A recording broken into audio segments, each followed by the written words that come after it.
Mau tahu bisnis 5.0 yang ada hanya dua kata yang kita kenal, konspirasi dan mafia. Sebuah fakta adalah sudah 7 presiden di Indonesia, mafia pangan tidak hilang, mafia migas tidak hilang. Namanya hilang petralnya, tapi pelakunya mutan, ganti, tetap ada. Percaya nggak? Saya beri ilustrasi. Kalau Anda sebagai pengontrol minyak mentah di Timur Tengah, biasa jual ke broker Anda di Indonesia, katakanlah namanya Ria. Ria dikatakan oleh penguasa baru sebagai mafia migas dan bagian dari penguasa lama. Lalu Ria diganti orangnya atas nama negara. Katakan Anda sahabat yang terpilih, nama Anda katakanlah Abdul. Abdul datang ke pengontrol minyak mentah tadi lalu berkata, saya atas nama Indonesia mau beli minyak mentah Anda. Lalu si pengontrol minyak tadi tanya, siapa Anda? Anda jawab, saya utusan resmi pemerintah Indonesia. Dia tanya balik, Rianya mana? Oh, dia tidak dipakai, dia mafia minyak di Indonesia. Si pengontrol dalam hati berkata, lah komisi saya siapa nanti yang bayarin? Biasanya ada di rekening Ria sudah 10 tahun tinggal transfer. Ini orang polos bener, gak tahu kali ada komisi bisnis beginian. Kemudian si pengontrol minyak berkata, saya gak mau kalau gak pakai Ria. Oh, dia mafia minyak di Indonesia. Demikian Abdul berargumen. Si pengontrol minyak tadi diam saja, gak ada transaksi walaupun uang disodorkan. Si Abdul mulai pusing, stok minyak BBM Indonesia berkurang. Kalau setiap hari tidak masuk 800.000 barel, stok Indonesia kurang. Semakin lama bernegosiasi, semakin resikonya besar. Kesimpulan, cari minyak di negara lain deh. Itu yang ada di benaknya Abdul. Maka dia pulang ke Indonesia, dia cari sumber lain. Demikian penguasa baru berkata, kita tidak boleh kalah dengan mafia migas. Maka mulailah pakai sumber lain. Dengan bantuan Cina, dapat minyak mentah dari Afrika, lalu dikirim ke Indonesia. Ternyata tidak bisa di-refine, tidak bisa disuling karena mesin refinery Indonesia didesain khusus untuk spesifikasi minyak Timur Tengah. Dasar polos ya pejabat itu, gak ngerti bahwa semua ini ada triknya, ada pemainnya. Mutu BBM ya jadi turun, biaya jadi mahal pakai minyak dari Afrika. Kesimpulan, balik ke Arab lagi deh. Tapi si pengontrol minyak maunya sama Ria. Jadi kesimpulan bagaimana? Ya sudah, bawa lagi Rianya. Dan akhirnya ya Ria jadi broker lagi, namun nama baru dan tidak pakai nama lama sama sekali. $4 fee, bisa kesana kemari sekarang. Dan Abdul mulai sadar, oh begini mainnya. Ria itu gak bisa dihilangkan toh ternyata. Konspirasi ini masuk dalam shadow business dan ini adalah bisnis 5.0 atau bisnis 5.0 yang mencengkram hampir di semua negara. Inilah yang ada dalam buku Joseph S. Nye yang mengisahkan secara gamblang dengan nama Sharp Power yang dibayangkan oleh banyak negara, atau dalam bahasa bukunya dia ditulis State Sponsored Conspiration, sebuah tindakan kemafiaan disponsori oleh korporasi besar multinasional yang di belakangnya adalah pejabat negara. Sayangnya tersering negaranya yang dimainkan oleh pejabat licik itu, yang pejabatnya memperkaya diri sendiri tadi, pandai ngumpet di balik nama baik pemimpinnya. Sekali lagi, inilah bisnis 5.0. Jadi, wahai para pejabat, jangan naif-naif ya mengelola negara. Kita bicara Pertamina yang rugi 11 triliun sekarang atau bagaimana? Khusus Pertamina atau kerugian BUMN lainnya juga seperti PLN yang punya tagihan tidak bisa bayar lebih dari 650 triliunan juga kita bahas kah? Atau hanya Pertamina saja? Kita ke Pertamina tapi versi lain, boleh nggak? Kacamatanya orang curigaan, negative thinking atau threat analysis melihat dari sisi yang berbeda, boleh ya? Pertama, saya selalu curiga kalau ada sesuatu yang viral. Karena memang budget memviralkan disiapkan oleh pemerintah saat ini dengan dana yang besar. Jadi ketika ada yang viral, pasti otak saya bertanya, kenapa diviralkan? Terlepas yang memviralkan pro pemerintahan atau para oposisi, tetapi ada yang memviralkan atas sesuatu, saya curiga aja. Tema viralnya sederhana kali ini. Pertamina rugi 11 triliun yang katanya ada orang terbaik manajemennya yang seharusnya bisa lebih baik. Lalu ketika rugi begini, saya tidak langsung point finger, ini gara-gara Ahok, ini gara-gara Nike. Saya malah mikir jangan-jangan yang main di atas mereka. Kalau ternyata yang main di atas mereka, itu merupakan tantangan untuk kita bongkar. Namanya juga magic reveal. Kita membuka tabir monster ekonomi. Sesekali sok-sokan pamer sesuatu yang si Sontoloyo ini tahu. Bolehlah. Walau ndeso, kan kita sering bilang Sontoloyo ini wong bodoh ngaku pinter. Jadi ya kali ini ngaku pinter lagi deh. Setuju ya? Ini datanya. Data keuntungan Pertamina Hulu tahun 2019. Data dari Pepsi, Pertamina EP Cepu, $852 juta. PEP 700 juta dolar, PHI 505 juta dolar, PHE 590 juta dolar, PGE 95,6 juta dolar. Yang totalnya adalah 2,743 miliar US dollar. Jadi kalau Hulu untung dan Pertamina rugi, maka yang membuat rugi adalah sisi pengelolaan minyak atau refinery, tangki storage, dan distribusi yang dipegang oleh Pertamina Pusat dan Pertamina Hilir. Dan ini keterampilan manajemen loh, bukan keterampilan engineering. Jadi engineering Pertamina Hulu perform dengan baik. Kita bahas sekarang kok rugi? Rugi gaji kegedean kah? Rugi kelola minyaknya kah? Distribusinya juga masalah? Atau karena satu harga seluruh wilayah Indonesia? Di sini kita sebagai manusia yang tidak punya posisi, tidak punya jabatan, hanya modal cinta pada NKRI mendadak ingin bertanya, kenapa disuarakan Pertamina rugi? Jadi sekarang disuarakan seakan-akan Pertamina rugi besar. Jangan-jangan supaya hanya alasan agar seseorang atau pejabat yang berkuasa bisa mendapatkan legitimasi untuk bisa menjual perusahaan energi ini. Pastinya kalau dijual rugi, ya dijual dengan harga murah. Bukan begitu? Para oligarki, setuju ya kalian ya? Sebentar lagi jangan-jangan ada yang mengusulkan penjualan aset ini. Di sisi propaganda sengaja dibuat viral biar rakyat ikhlas Pertamina dijual sebagian tentunya. Dan saya ucapkan terima kasih kepada hater pemerintah yang Andalah paling berjasa membuat berita viral ini dijalankan karena dipasangkan dengan nama Ahok. Kalian itu memang kalau ada berita pengennya nge-share aja dan berbasis ketidaksukaan paling gampang dimainkan. Itulah makanya kata Ustadz, ingat,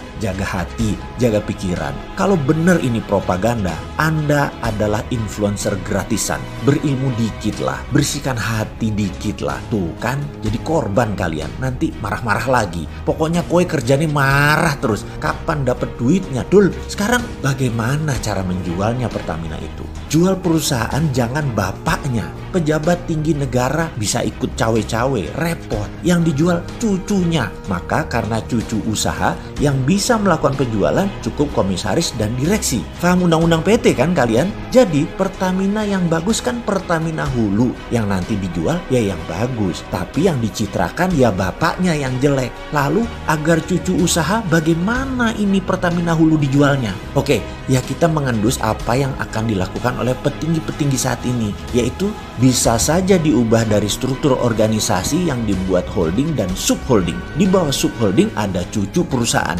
Inilah Pertamina Hulu. Ben ketok netral dijualnya via IPO. Yang dijual lewat IPO adalah cucu perusahaan. Kenapa kalau Pertamina yang IPO? Susah, karena harus merubah undang-undang. Kalau cucu perusahaan dijual cukup persetujuan RUPS, direksi dan komisaris. Jadi jangan-jangan sebentar lagi ada holding Pertamina yang namanya Pertamina Investment. Organisasinya kecil, tapi membuat Pertamina jadi anak usaha. Dan siapa yang punya keterampilan seperti ini? Ada di sekitar pejabat publik kah? Kalian gak bagi-bagi sih. Jadi aja si Sontoloyo ini bunyi, walau cuman asumsi, dan mudah-mudahan asumsinya salah lagi seperti biasa. Rupanya perjuangan melawan globalis sekarang main shadow alias jadi pada ngumpet. Menarik banget ini. Asli data terbaru yang Bosman dapatkan membuat lumayan otak jadi loading. Intinya globalis menyikat habis lawannya begitu muncul di permukaan sehingga sampai harus ngumpet dan bermain dalam bayangan. Kita urai sedikit. Globalis saat ini main di permukaan, terang-terangan, terbuka, dan banyak kendali atas negara besar. Globalis tidak ada tutup-tutupan lagi. Kendali atas kepala negara di banyak negara dengan membuat mereka menang menggunakan alat voting yang globalis punya. Lalu pejabat baru tadi merupakan leng arm globalis. Kaki tangannya globalis. Benar-benar terbuka, benar-benar terang-terangan. Globalis di belakang Xi Jinping, globalis di belakang Partai Demokrat Amerika. Benar-benar terang-terangan saat ini. Keingat ketika globalis masih muda di awal abad pertengahan dihajar monarki Perancis, dihajar strateginya Vatikan. Sekarang jadi terbalik. Waktu itu globalis berdarah-darah, diuber-uber dan diacak-acak oleh kaum nasionalis, kaum monarki, dan institusi agama. Monarki, negara atau state, serta organisasi agama sekarang dimainkan dan dikendalikan globalis. Sampai kaum patriotis nasionalis harus ngumpet di gua-gua dan digorong-gorong. Jangan gorong-gorong, beda. Artinya beda. Di gua aja ya. Oke, to make story short, rupanya lawannya globalis membentuk aliansi bernama atau berkode patriotis saat ini. Nah, Bosman jadi kesangkut lagi deh karena mengambil mazhab patriotik nasionalis. Jadi kita dicap anti globalis garis keras yang pada kenyataannya ya memang iya. Maka kita lihat apa yang akan dilakukan oleh kaum patriotis ke depannya. Bagaimana? Ada data analisa intelijen mengatakan untuk globalis mengendalikan dunia, strateginya adalah membawa harga minyak yang saat ini $64 per barel ke arah $100 lagi. Duar, ini strategi perang baru. Ini namanya perang energi. Masih too early atau terlalu cepat sih Bosman ini informasinya. Tetapi kebiasaan sebagai orang yang melihat sesuatu dari threat analysis, maka yang jauh sudah dianalisa dan diantisipasi walaupun jauh kemungkinannya terjadi atau kemungkinannya masih lama. Apa yang akan terjadi kalau minyak $100 per barel? Ini akan membuat banyak negara semakin tergantung globalis. Sehubungan dengan itu, komoditi lain ikut naik harganya. Dan kalau Indonesia pinter, di sini Indonesia lah harusnya yang paling diuntungkan. Ini yang sering kaum new mind gregetan atas apa yang negara Indonesia harusnya bisa cantik bermain di geopolitik dunia. Nah, koda kapal harus pandai memainkan layar dan kendali. Harus pandai memainkan rem tangan dan pedal gas. Harus pandai kapan tali layangan diulur atau ditarik. Jadi apa yang kita Indonesia harus lakukan sekarang? Baik, kita ulangi berkali-kali apa yang harus dilakukan jika bernegaranya faham. Negara besar yang punya 1,5 miliar penduduk yang sangat memerlukan kekayaan alam negara penghasil mineral dan kekayaan alam terbarukan harus mengerti bagaimana cara mereka mengelola. Untuk memenuhi kebutuhan tersebut, negara tersebut mereka rela terlihat menuruti kemauan permintaan apa-apa saja negara penghasil sumber daya alam yang ditarget selama dapat sumber daya alam tersebut walaupun menyedot aset nasional negara penghasil tersebut dan harus disedot. Kebetulan permintaan pejabat bernegaranya memang sederhana, hanya teknologi, hanya modal, tenaga kerja dan membangun etalase untuk terlihat membangun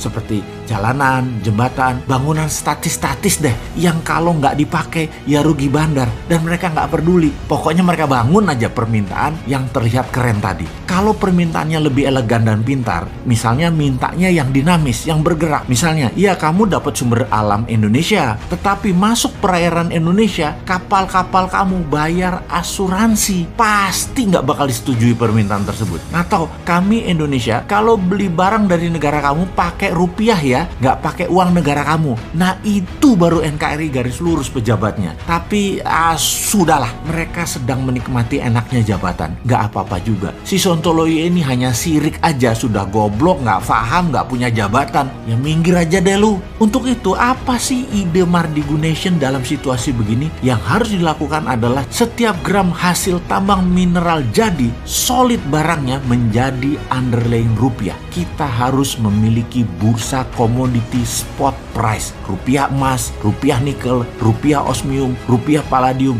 rupiah thorium, rupiah koper, rupiah silver, dan lain sebagainya dengan harga bid offer yang diatur oleh mekanisme pasar produsennya di Indonesia. Tidak mengacu harga internasional. Globalis tidak bisa transaksi di bursa lokal Indonesia kecuali barangnya yang dibeli di bursa Indonesia tersebut untuk pabrik manufaktur yang ada di dalam negeri Indonesia. Gak apa-apa pabrik itu milik globalis selama barang Indonesia tadi dijual di Indonesia memenuhi kebutuhan domestik, dan globalis bukan satu-satunya perusahaan manufaktur di Indonesia tentunya untuk itu. Bursa komoditi spot market ini bisa menjadi bursa terbesar di dunia karena bahan baku Indonesia berlimpah. Inilah efek penggentar atau efek tawar komoditi Indonesia yang jadi SWF aslinya, yaitu menggunakan SDA sumber daya alam Indonesia dan uang Indonesia. Semoga paham bahwa globalis akan membuat BBM ke $100 per barel guna menekan negara nasionalis dan kendali dunia kembali ke tangan mereka.